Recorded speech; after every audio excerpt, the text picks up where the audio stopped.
Hi, welcome to the third installment of our Life as a Spiritual Journey retreat. Today we're going to be talking about the body and how the body contributes to our spiritual journey. We started out in the first session with some ideas. So starting out with the foundations, the conceptual foundations of what the hero's journey is, according to Joseph Campbell, the mythologist. What the different stages are that he laid out that we see across times and cultures, and the different experiences we can expect as we go through journeys that we have during our life. And on day 2, we looked at the mind, so how the mind is a partner on our journey and how we can better fine-tune the mind to be a good partner and helpful partner for us as we become more clear about what we want our journey to be, what we want it to look like, and where we are headed. And we explored meditation as a practice that helps us to fine-tune the mind as an instrument that assists us on the journey. So it's helping us to go where we want to go rather than leading us down a path that is not helpful. And now today we're adding this third piece of the body. So like the mind, the body is a vehicle for our journey. And we want to, first of all, take good care of it. So we want to have a healthy body, which helps the mind be free of distractions.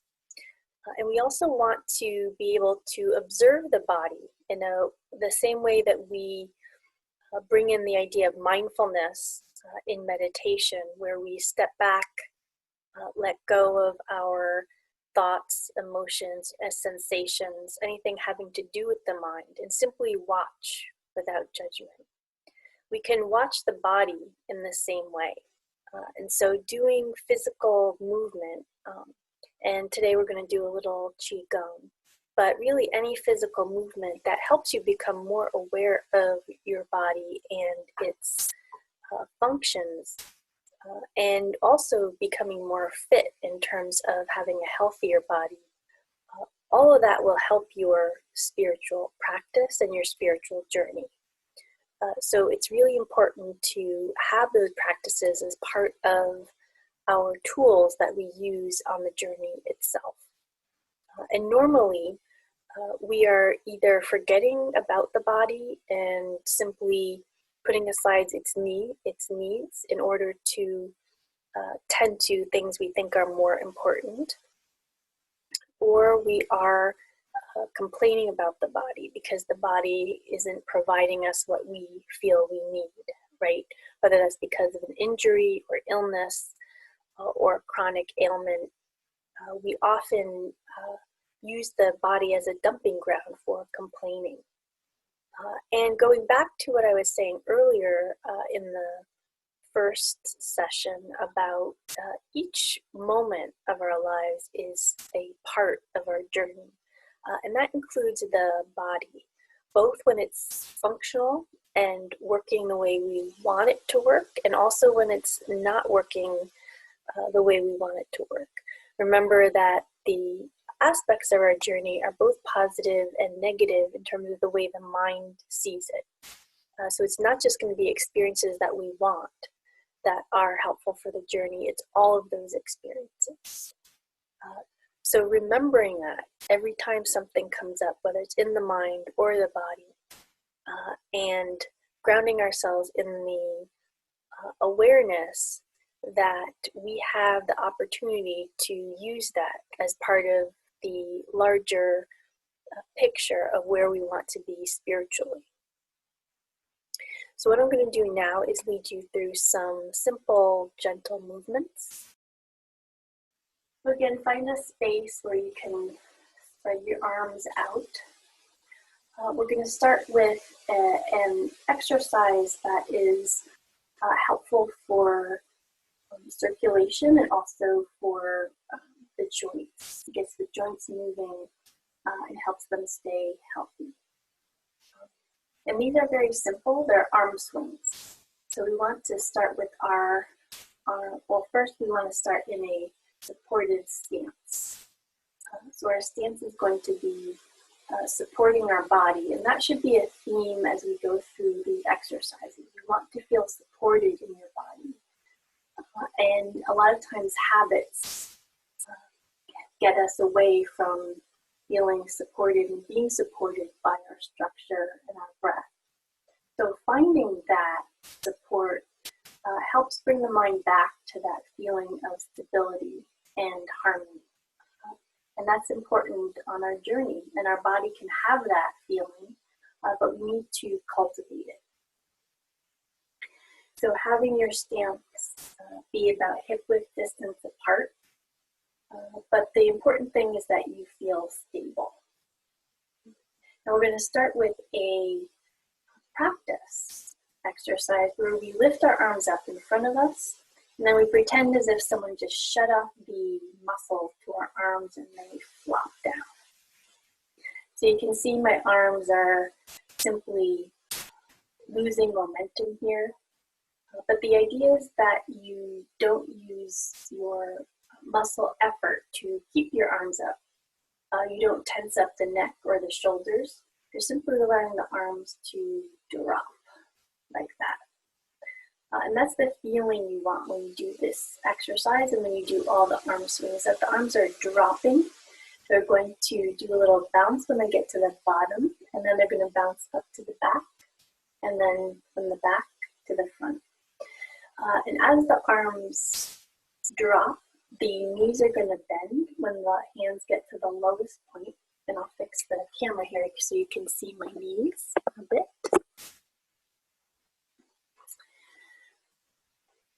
And I'll stand sideways. That's a helpful way to see. The arms are going to fall, and knees will bend at each point in the flow.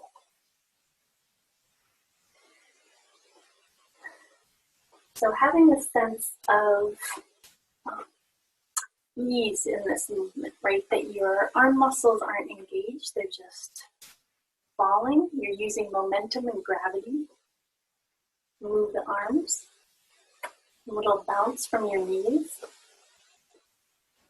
Neck and shoulders are relaxed. And both feet are solidly on the ground. They're not lifting up at all.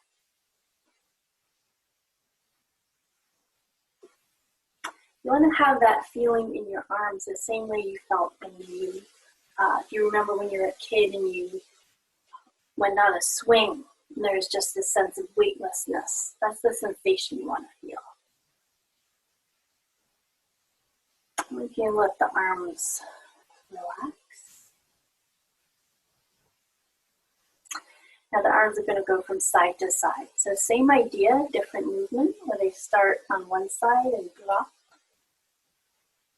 The knees are also bouncing, bending as the hands come to their lowest point.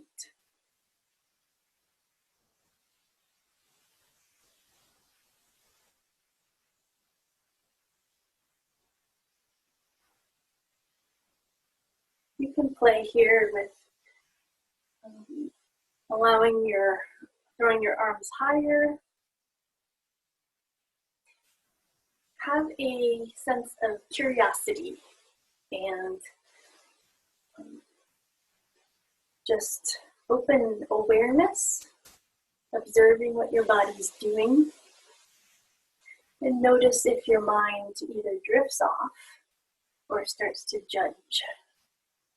And then relax. Now this next exercise is also an arm swing. In this one, we're going to be rotating the spine. So the spine is going to be turning like this. So the hips are going to move and the torso is going to move. And then as we pick up momentum with that, the arms will start to move automatically. So again here, we don't want to use muscle effort. We just want to turn the body and then eventually get the arms moving. Turning, allowing the arms and hands to flop. Wrists, elbows are relaxed. Shoulders are relaxed. Your head stays forward here.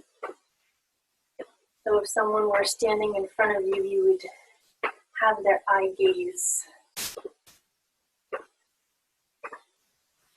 And then as you pick up momentum, you'll see that my hands are striking the body. So that's also helpful. It's a nice way to stimulate the kidneys in the back.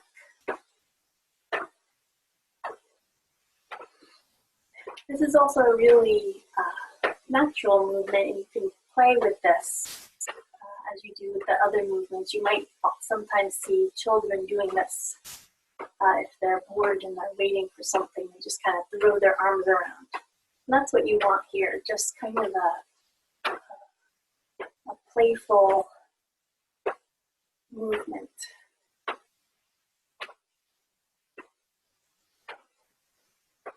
And then relax.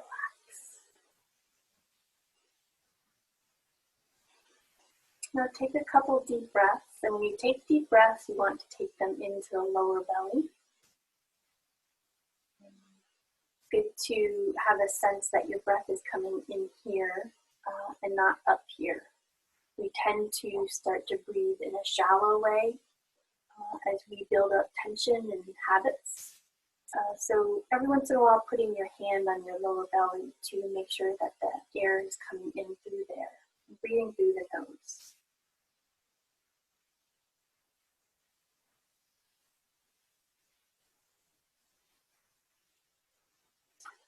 And then relaxing the hand.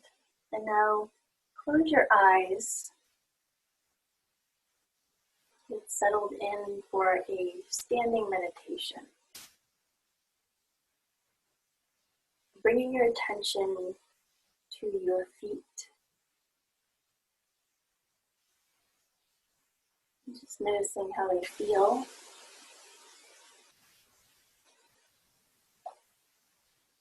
Bringing your attention to your ankles. Relaxing the ankles.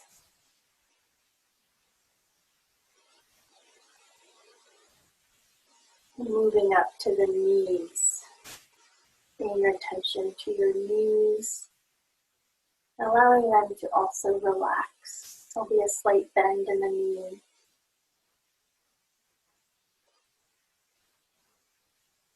You also notice how your knee is directly over your ankle. When you relax the knee, you can feel that go right down into the ankle going right down into the center of the foot.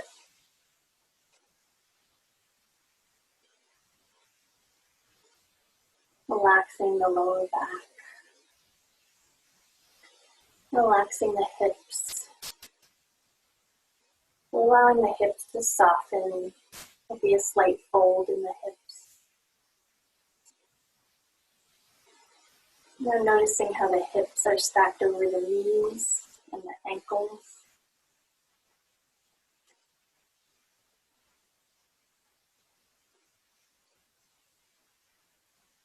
And bringing your attention to your neck and shoulders. Relaxing the shoulders. Reminding the body that it doesn't need to hold anything up.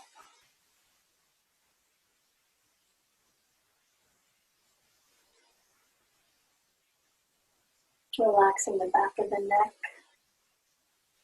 You might notice that it lengthens as you relax it.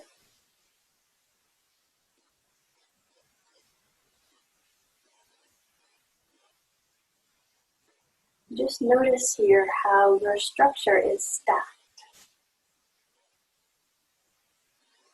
The head is over the shoulders. Shoulders are over the hips. Hips are over the knees. And then knees are over the ankles.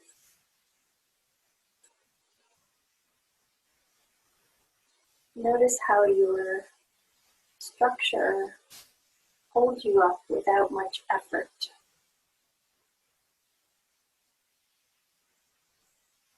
alignment allows you to stand with a sense of ease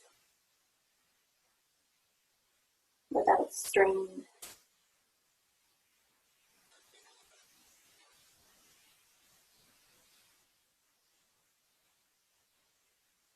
And take another couple of deep breaths into the lower belly.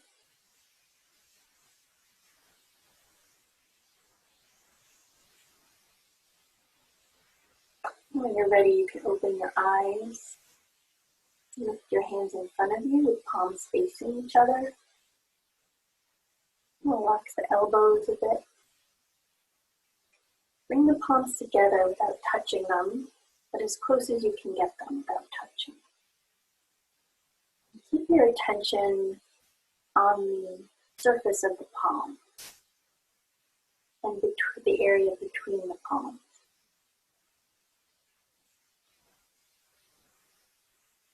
Now you're going to start to bring the palms apart a little bit and then back together. Slowly bring them apart and then back together.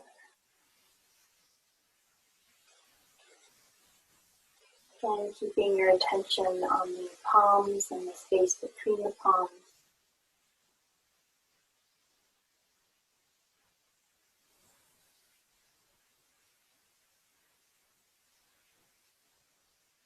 Then slowly start to bring the arms apart a little bit more each time.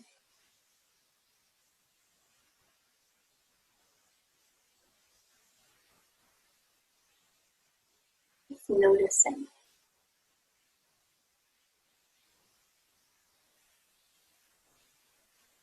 If your mind wanders, bring it back to your breath. You can add the breath here, so breathing in as the arms come apart and out as they come back together.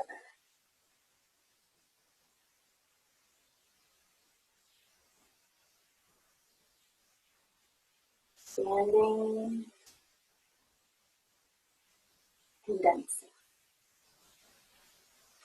Breathing in, breathing out.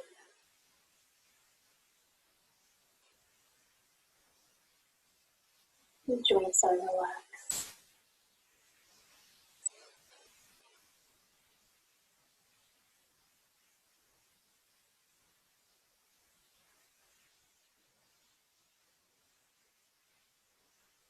Then relaxing the arms, bringing them down.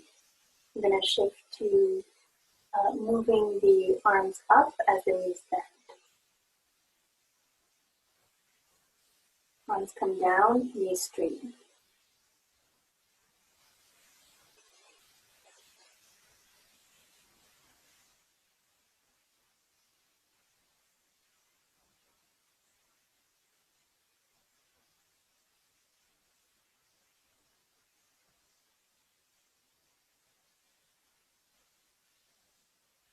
Breathing in as the arms come up and out as the arms come down. Continually bringing your mind back to your breath and watching your body.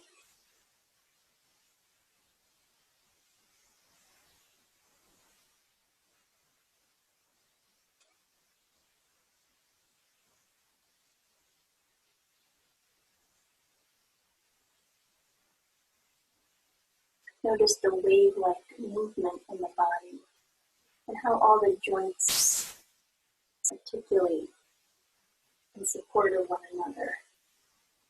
So again, you're noticing how the structure of the body works to support itself.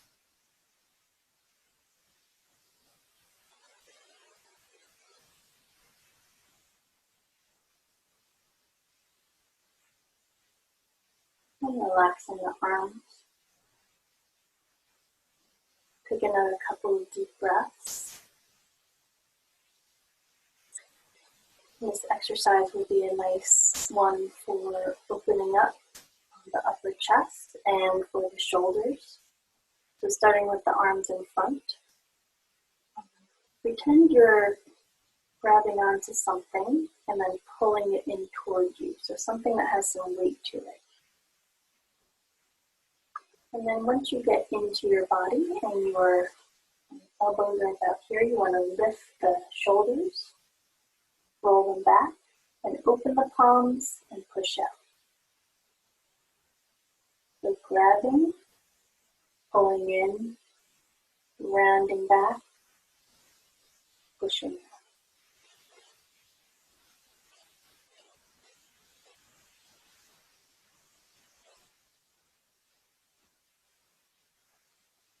As you pull back, the knees are bending. And then after you round back and start to push, the knees straight.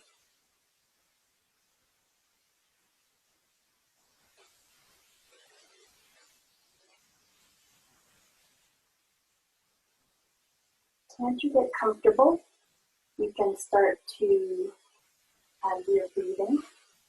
So breathing in as the arms come in, and then out as we push out. Taking nice, long, deep breaths.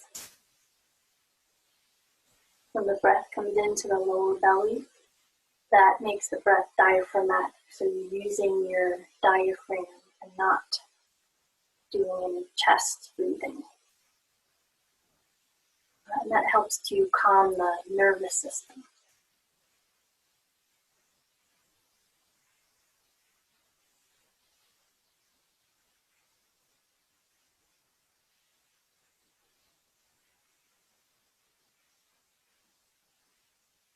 One more.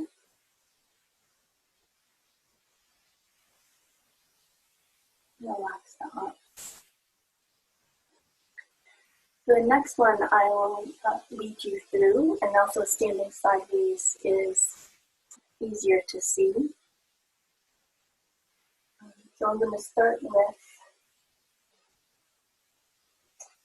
a back bend, bringing the arms in front,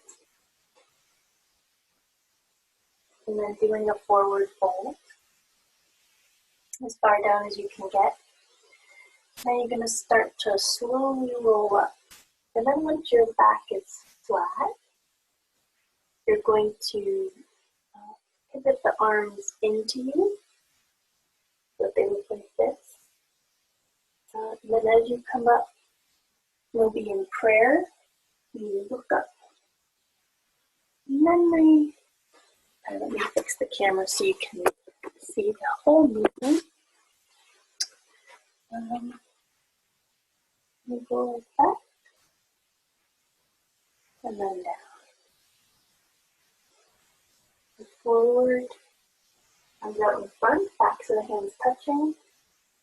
Dive down, pull up, pivot, and then look up.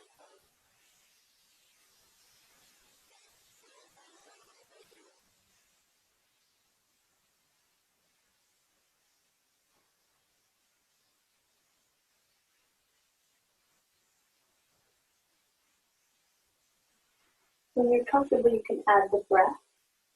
Breathing in, breathing out. Breathing in, breathing out. Breathing in, breathing out.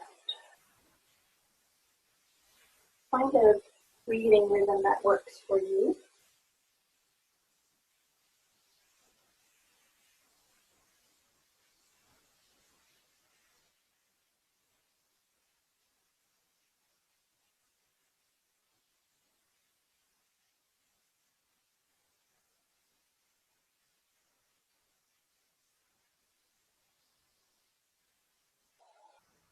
Relax for a moment.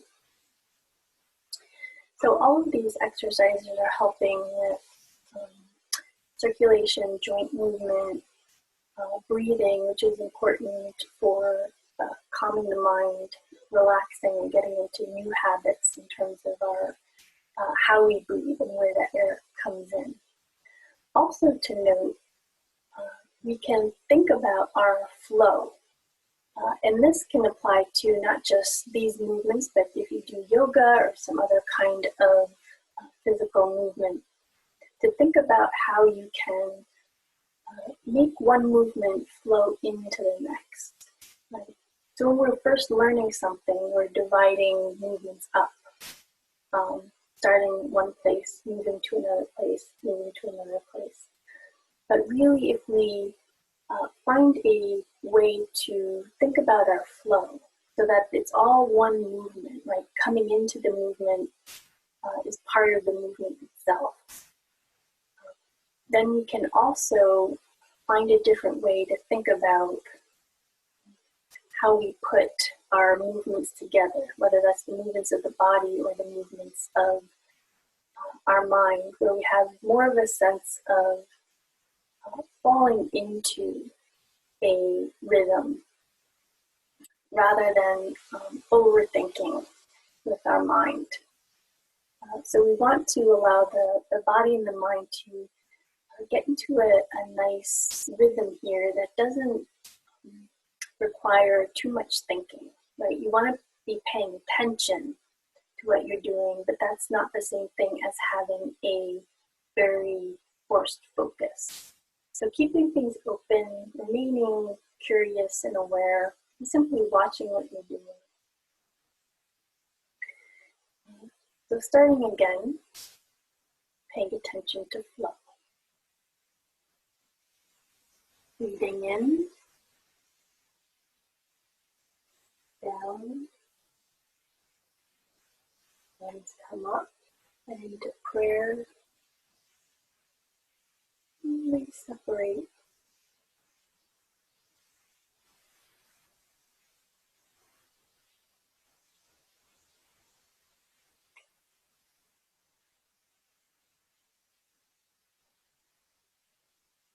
One more. We're going out to come in, we're going forward, come down, going down to go up.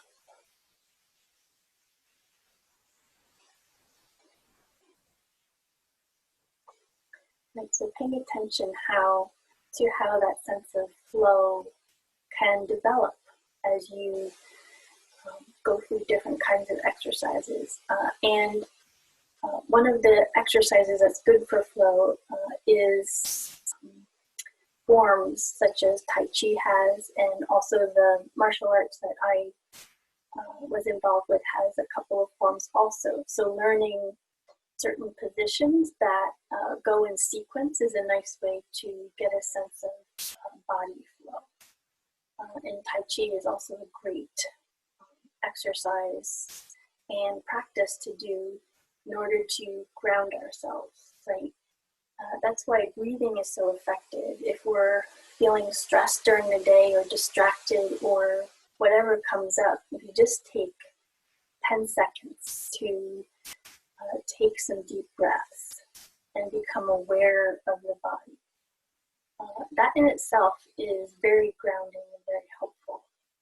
So anything that you do that can bring you back into the body will help the mind calm down. So now after a practice, we did an abbreviated version of the practice today. But after any practice, it's helpful to just have some time to sit. In yoga, they do shavasana where they lie down. Today we'll have a seated practice where we just absorb all of the attention that we gave to our bodies and our minds. So letting go of any tension or holding in the legs, in the back, relaxing the neck and shoulders, turning your attention to your breath.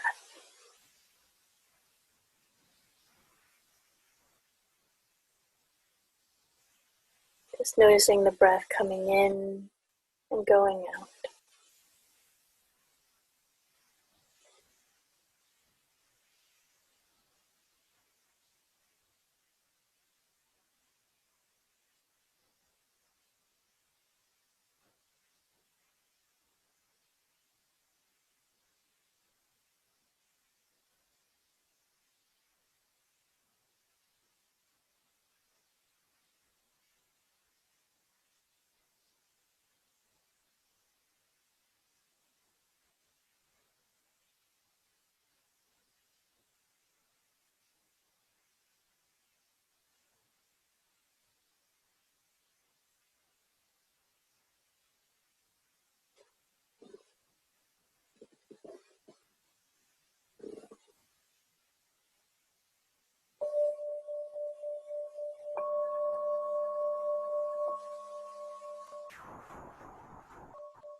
And when you're ready, you can open your eyes and come back into your space.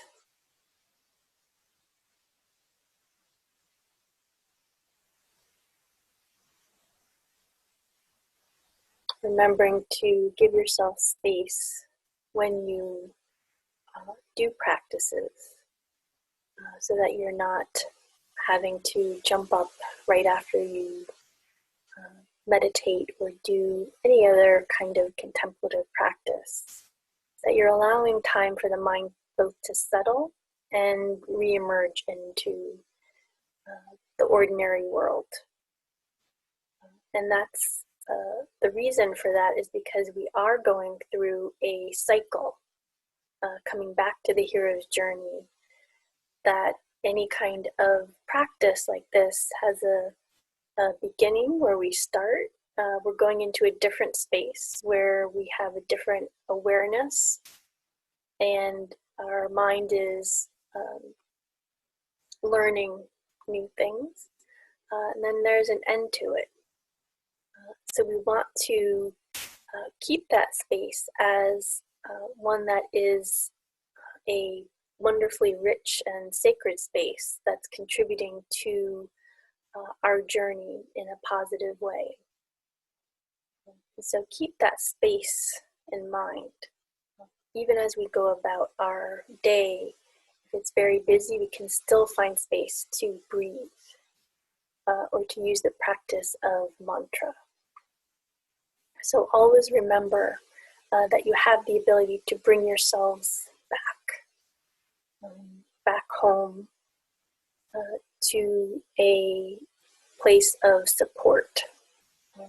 And that's how that standing meditation practice is related to the hero's journey, right? We are doing things to support ourselves. We want to always feel supported, and that support can come from our mind and our body. But first we need to bring a awareness to both the mind and body that we have that support available, right? So making sure that the awareness is there, and then we can start to relax, right? When we feel supported, we can relax. And attention allows that relaxation to happen, because attention is so important. You could argue from a spiritual standpoint, it's the most important thing, what we give our attention to. And so being aware of the hero's journey as it applies to the aspects of our day-to-day life and how it applies to what we need to do for our mind and body to help us get to the goal we're looking for as spiritual beings, really helps to integrate our experience as humans, as spiritual people who are looking to manifest our uniqueness in the world. And we can do that in a way that is loving and attentive both to ourselves and those around us. So remember that the hero is giving themselves a gift and the world a gift by completing the ultimate quest, the ultimate spiritual quest, which is to know God and to serve in that capacity. And that brings you all the freedom that you seek. And we need a lot of help to get there, which is why we want to cultivate all that support. And I wanted to share, just before we wrap up, a poem. This book is called The Gift by Hafiz. And Hafiz is one of those wonderful mystic poets who gives us that real tangible sense of the transcendent reality from someone who has experienced the that real intimate understanding of the divine.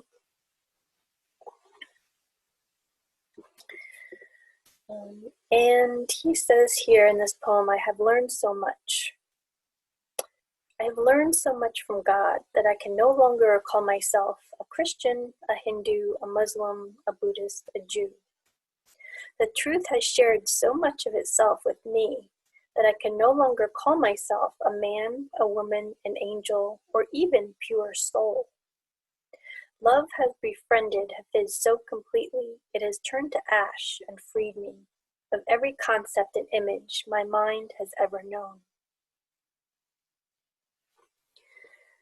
So that freedom we're looking for, and that everyone looks for, is that freedom from the mind's attachment to those kinds of concepts. So letting go of everything you think you know, being open to let go of everything you think you know, and to let in what wants to come in, which is that grace.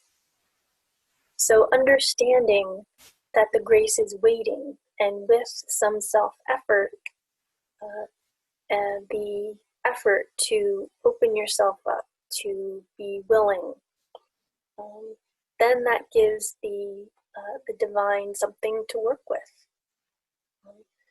So doing some soul searching through the journaling, such as that exercise I gave in the first session, doing spiritual practices such as yoga, meditation, contemplation, prayer,